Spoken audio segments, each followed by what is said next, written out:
Jumatano tukicheza mechi saa 10. Saa 72 zimeenea hapo. Nyinyi ambao mmesoma. Jana Jumapili tumecheza mechi saa ngapi jana? Mechi saa 4:30, mechi saa 4:30, ndio? Hapana, ile saa 4:30 5 kasoro imeisha. Mechi ni 90 minutes, maana yake ni 5. Saa 72 zimefika? Ni mjadala mwingine huu ambao nimewaachia question mark hapo mtauchambua na nyinyi sasa kwenye zile saa 72. Swali lako la msingi sasa. Ila msimu kama vile mkosile sana. Sinajibu? Tulia nijibu hili kwanza. Msinishambulie. Nimebaki sijakwenda Arusha kwa ajili yenu. Maana najua mnanitafuta. Zimetimia? Anahesabu? Weka kamera. Unahesabu? Hajatimia semaji kiuhalisia kwa sababu ni Jumapili saa 5 kasoro, Jumatatu saa 5 kasoro, Jumanne saa 5 kasoro ni 48. Inakuwa hajatimia. Hajatimia Sasa huyo mwalimu kamaliza mechi jana. Let's say kaona makosa jana ambayo anatakiwa akafanyiwe kazi. Ndio? Leo kaamka saa 6 yuko airport. Timu imeelekea Arusha. Wamefika Arusha, players wameenda kupumzika. Kesho ana siku moja ya kufanya mazoezi. Na hiyo siku moja ni -1. Yaani mazoezi pia ya mwisho kwenda kwenye mechi. Hauwezi ukafanya muda huo marekebisho uliyoyaona, muda huo ukafanya plani ya mechi inayofuatia. Ndio maana jana kauli ya kwanza ya kocha ilikuwa ni kuwapa pongezi wachezaji. Licha ya yote lakini bado wanaonyesha ni wanaume. Jamani, Yanga wana wachezaji. Yanga wana wanaume kweli kweli, mimi nawaambia.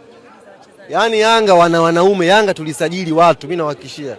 Lile janaume kama Ibrahim Baka lile limeweza kupiga mechi zote hizi mfululizo na linasimama. Dude kama Duke Abuya General, mnaliona lile limekaa linakaza.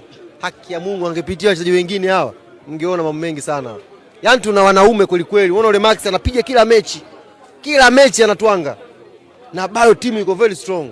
Timu haiyumbi. Iza Patrick Mwenda anapiga kila mechi, Shabana anapiga kila mechi. Na timu iko very strong. Wale ni wanaume kweli kweli, nawaambia ndugu zangu. Huyu Shabalala Shadrack Boka ameumia. Hivyo naye anafanywa vipimo sasa hivi. Maana naona kama kumekuja na style mpya sasa hivi. Hii nayo nimeona. Kwa hiyo kuna style mpya kidogo Tuwapunguze nguvu hao sasa tuwapeleke wodini. Naona kuna style mpya. Na yeye pia tunaifanyia kazi. Yeye tunaifanyia kazi hiyo. Boka naye yupo injury. Tunamfanyia uchunguzi tujue ukubwa wa jeraha lake. Kwa hiyo Shaba anatwanga pale. Elewa bwana, anatwanga pale na aonyeshi kwamba kuna namna ambavyo anachoka. Anatwanga bado kwa ajili ya timu.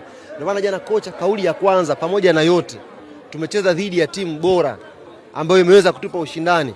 Tumeweza kumaintain ile mechi, tunaondoka hapa tunasema mechi tulikuwa tunataka tushinde. Yaani wachezaji wana uvumilivu.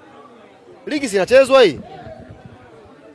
Hapa kuna honeymoon watu wanapewa hapa kupumzika hapa. Ikimalizika sio tutakuja kucheza, mtakuja kutofautisha Yanga na timu nyingine. Zikianza kupigwa ile back to back siku mbili mechi, mtakuja kuona wenyewe. Mimi najivunia sana players ambao tuko nao. They are very strong. Hayo mambo ya mbinu yote sasa hivi hayawezi kufanya kazi, hayana uhalisia dadangu. Uwezo ukaenda uwanja mazoezi kesho ukafundisha ulichokiona mechi na Azam ukirekebisha kesho weke plani nyingine, huwezi. Hamna mpira huo duniani. Kocha sasa hivi ana rely kwenye maelekezo kidogo na fitness ya wachezaji na ule moyo wa kujituma. Ndio maana Mungu atujalie tushinde tu hizi mechi mbili back to back, ligi ipumzike tukiwa pale kileleni. Lakini ratiba ni ngumu na players wanatwanga mfululizo na hawaonyeshi kukata tamaa. Very strong. Mimi ndio maana nawaomba wana Yanga, yani tujivunie sana timu yetu. Timu yetu iko na wachezaji ambao ni wavumilivu na ni wapambanaji. Mimi nawahakikishia ikitokea timu nyingine hapa ya ligi kuu icheze mechi bila Pacome kama Yanga, Dickson Jobu hayupo, sio Mzizi hayupo, hayupo, sio nani, mtakuja kuniambia. Bodi ailisheni. Yaani hao hata mtu akitema mate, kuna mvua tu ailishe. Nawaambia subirini mtakuja kuona. Vumilivu Yanga ni tofauti. Watu wanavumilia wanacheza, yani hamna malalamiko, watu wanatwanga tu. Itapinduka tu hii, mtakuja kuona nyewe. Ikianza sasa piga nikupige upande wa pili, ikianza pia mtakuja kuniambia. Bwana wameshindwa, wamesanda.